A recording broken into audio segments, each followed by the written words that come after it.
Hello and welcome to Wheel Joint. Today, I'm going to show you how to manually recline the seat back in your Kia Sportage.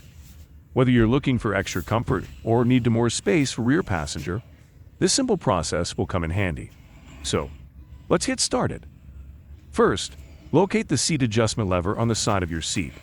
This lever is what you'll be using to manually recline the seat back. The lever operates like a pivot point that allows you to adjust the angle of the seat back.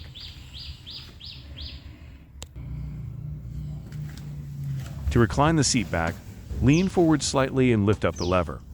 Carefully lean back on the seat and adjust the seat back of the seat to the position you desire.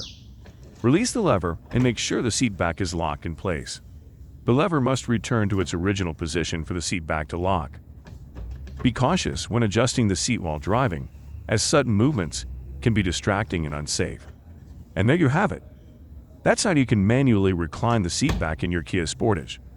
It's a simple and convenient feature for achieving a more comfortable driving or passenger experience.